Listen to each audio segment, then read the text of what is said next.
On this episode of the Batt Signal, almost 5,000 Texas A&M students are set to receive their Aggie rings on September 23rd. Whoop! A&M receives new national rankings. A&M Research Group is trying to create computers that mimic the human brain, and LA Writer discusses a professor's contribution to a Netflix crime television series. First off, I want to congratulate all my Aggies that are going to be receiving their rings this week, including myself. I know many of us are super excited to finally have this accomplishment.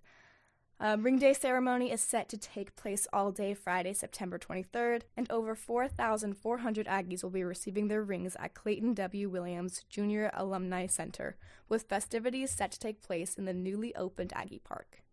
Ring Day is one of A&M's newest traditions, the first one taking place in 2000. Before then, Scott Walker, class of 1990, vice president of the Association of Former Students, said he simply got a notification that it was ready, picked up his ring, and went back to class. The association said they are working hard to make it enjoyable for students and their families. The ring pickups will start at 8:30 a.m. and go until 6:15 p.m., with each student going in their designated 15-minute time slot, and West Campus Garage will be available for guest parking. We have an update on how A&M compares to other schools. According to U.S. News 2022 to 2023 rankings, A&M is ranked 13th in the nation for undergraduate engineering programs. A&M was also ranked 67th overall and 26th in public universities. Lecturer Brett Lockhart said this is most likely due to the vast amount of research now available to students on campus, specifically for engineering majors. I have LNA writer Nehas Gopal with me here today to discuss the guest starring of forensic expert in psychology and brain science professor John Edens in the third season of Netflix documentary series I Am a Killer. Nehas, thank you so much for being here. What can you tell me about this story and Edens' experience? Well, I actually have a class with Dr. Edens, and he was teaching forensic psychology, and he just kind of dropped the I was on Netflix kind of spiel. And it sounded like a great idea, so I wanted to talk to him about it. And he said overall that the experience was positive.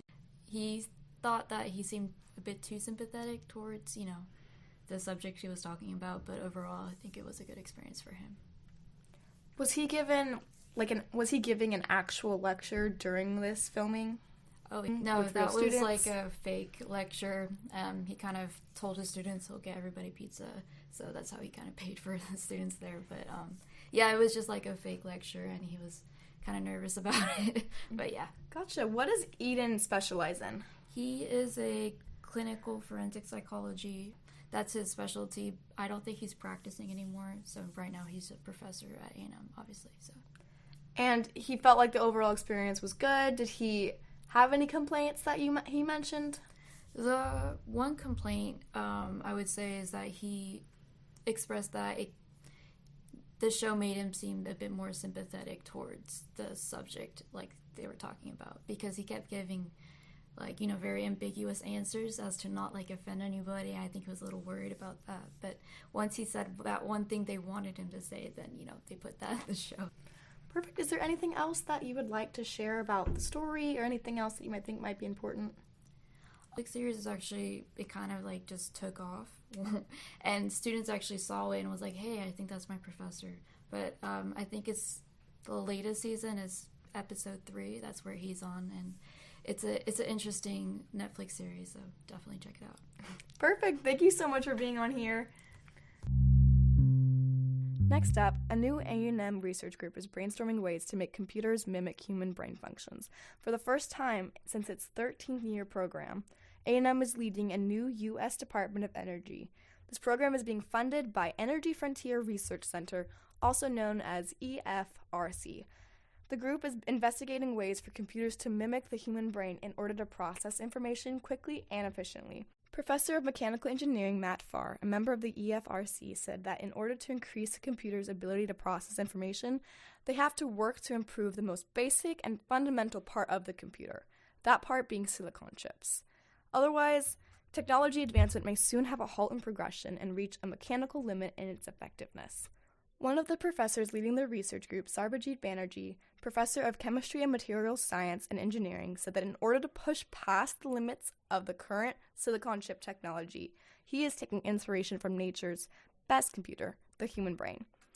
Banerjee said that although the computer is vastly successful in its programming for tasks such as solving equations, it's unable to display the same cognitive performance as the brain in tasks such as recognizing a dog. Researchers are exploring with vanadium dioxide, a chemical that can produce pulses of electric currents when heated, and adding boron to the mix.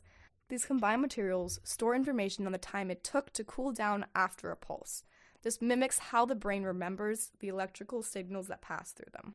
While it's unlikely that researchers will ever be able to completely replicate the complex system of the human brain, they may be able to replicate its base functions. Banerjee said that in the future, a network of vanadium dioxide cells can be connected to each other to form a computer that is not only more energy efficient, but truly thinks and learns like a human.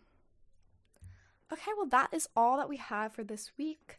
This week's contributors are John Chapa, Jack Lee, Neha Gopal, and Jamie Whitley. Be sure to tune into our other podcast, Home Turf, for updates on Aggie sports. Thanks, and gig 'em.